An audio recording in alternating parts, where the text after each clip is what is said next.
My best friend's boyfriend confessed he's in love with me while planning to propose to my best friend, and now I have to decide if I'll shatter their world. Posted by you/advice.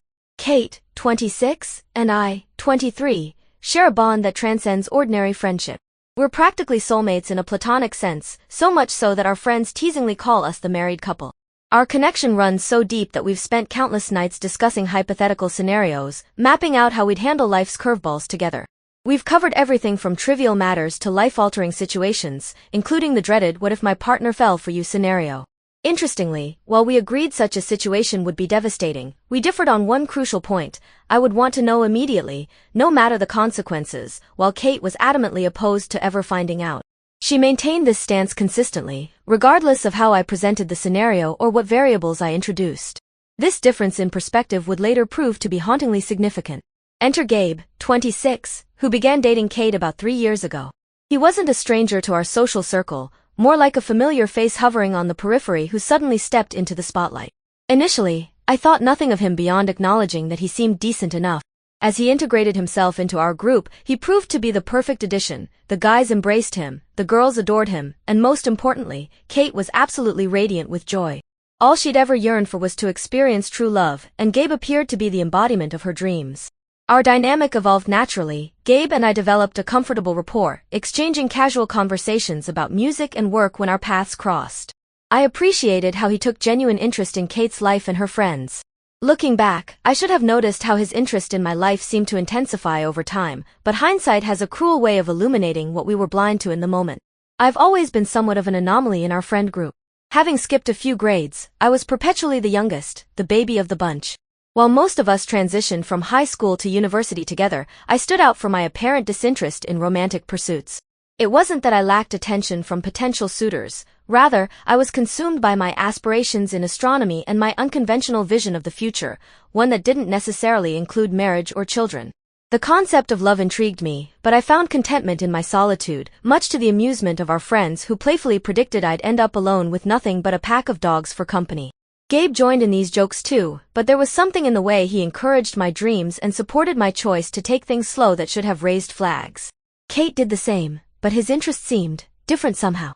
Yet, I dismissed these subtle signs, attributing them to his naturally supportive personality. Then, like a meteor blazing across my carefully ordered universe, Max, 25, appeared in my life 4 months ago.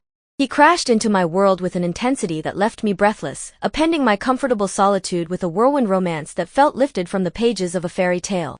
For the first time, I found myself experiencing all those emotions I'd only observed in others, and naturally, I turned to Kate to help me navigate these uncharted waters.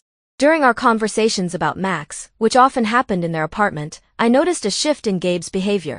At first, it was subtle. A tightening around his eyes when I mentioned Max's name, a slight edge to his voice when offering relationship advice.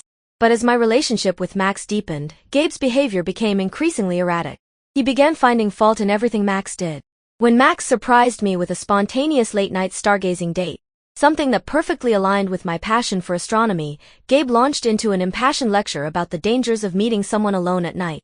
His concerns might have seemed reasonable if they hadn't been so at odds with his usually laid-back personality. During this period, Gabe shared what should have been joyous news. He was planning to propose to Kate.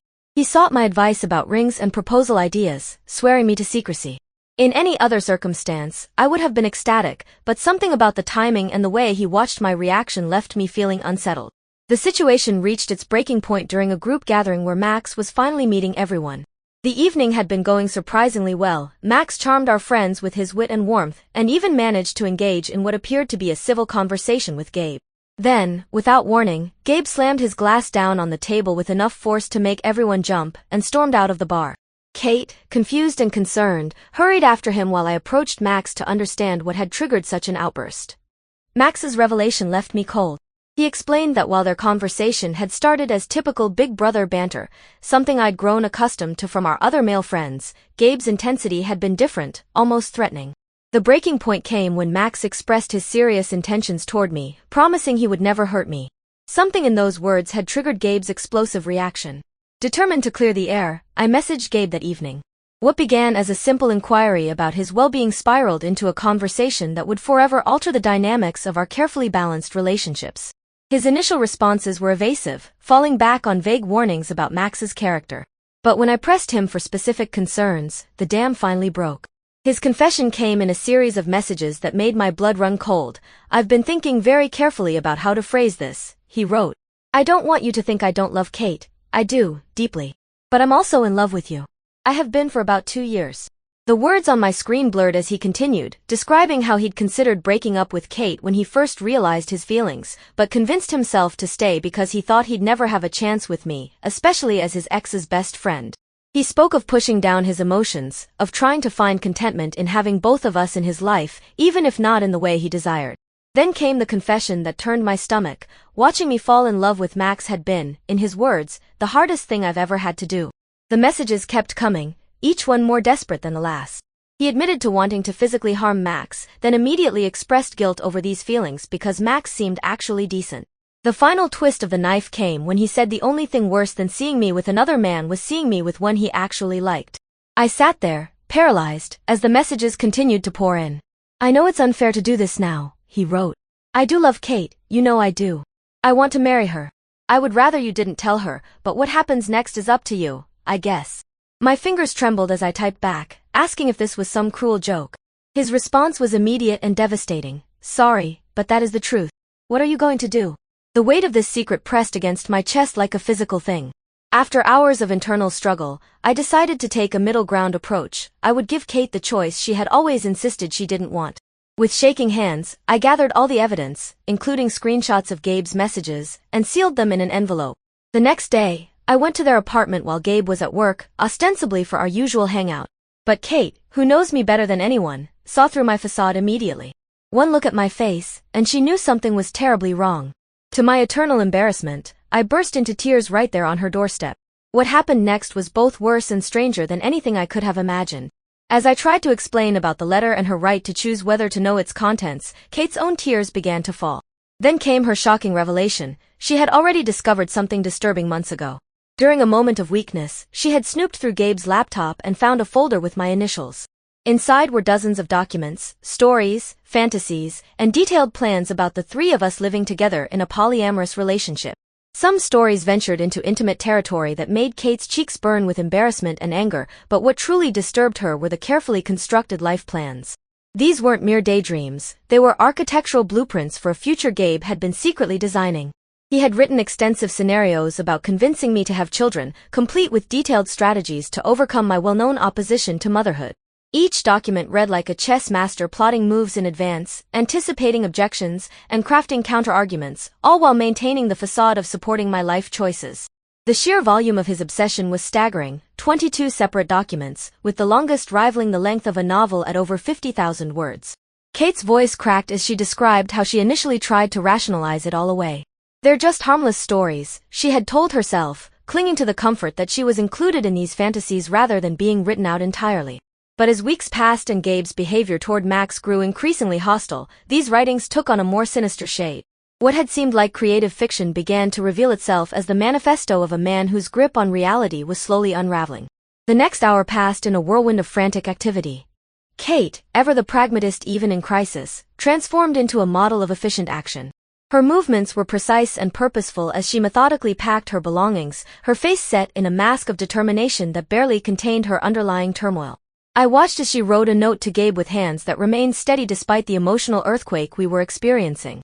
Her words were clear and firm, their relationship was over, and any future communication would be strictly limited to messages or public meetings. Something in my expression must have betrayed my growing concern about Gabe's potential reaction, because Kate paused in her packing to squeeze my hand reassuringly. "We need to keep evidence," she said, her voice stronger than I expected.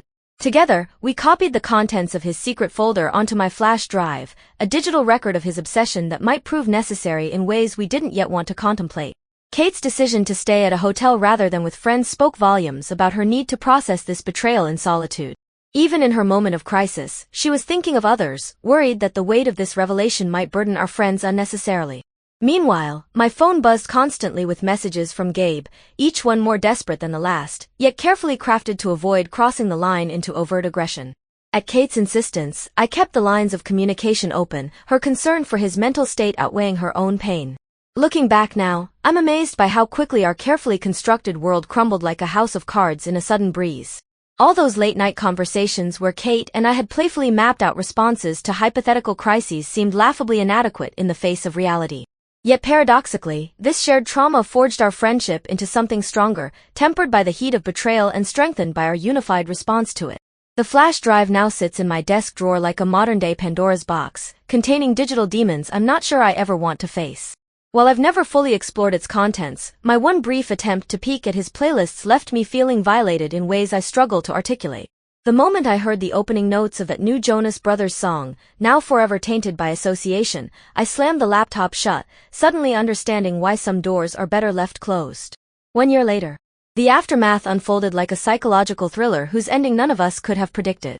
While legal constraints and ongoing investigations prevent me from sharing all the details, I can say this: Gabe's obsession didn't fade quietly into the night as we'd hoped.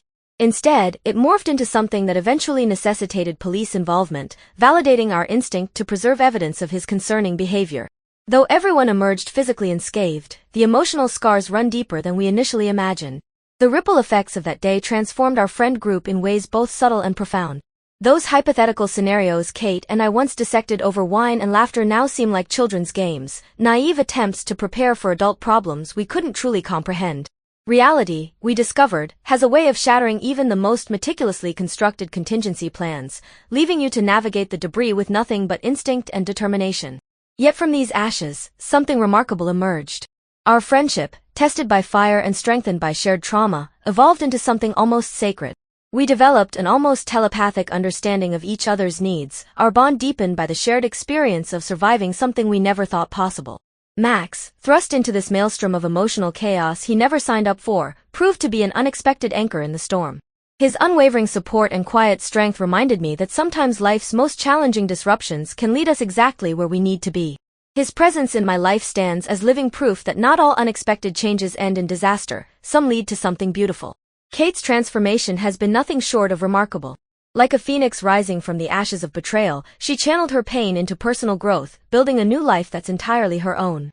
Our conversations about the past have evolved from painful postmortems into thoughtful reflections on growth and resilience. We still occasionally uncover new layers to the experience, identifying subtle warning signs we missed, but these discussions no longer carry the weight of regret. Instead, they're infused with the wisdom of survivors who've learned to trust their instincts and value their own well-being above others' comfort. The flash drive remains in my drawer, a digital artifact of a nightmare we survived. I've never mustered the courage to fully explore its contents, and perhaps I never will. Some mysteries are better left unexplored, some stories better left untold. Yet I can't bring myself to destroy it either. It serves as a tangible reminder that the most dangerous predators aren't always the obvious threats lurking in dark alleys. Sometimes they're the ones who slowly weave themselves into the fabric of our lives, carefully constructing elaborate fantasies while waiting for the perfect moment to reveal their true nature. This experience taught us a truth both beautiful and terrifying. While we can't always prevent others from harboring dark obsessions or crafting elaborate fantasies about our lives, we can choose how we respond when these shadows come to light. Our story may lack the neat resolution of a fairy tale, but it offers something far more valuable, a testament to the resilience of friendship, the importance of trusting our instincts, and the courage required to face uncomfortable truths head-on, no matter the cost. In the end, we emerged not just survivors, but warriors, stronger, wiser, and more fiercely protective of ourselves and each other. The what-if scenarios we once playfully debated have been replaced by a deep understanding that sometimes the most important thing isn't having all the answers, but having the courage to face the questions together.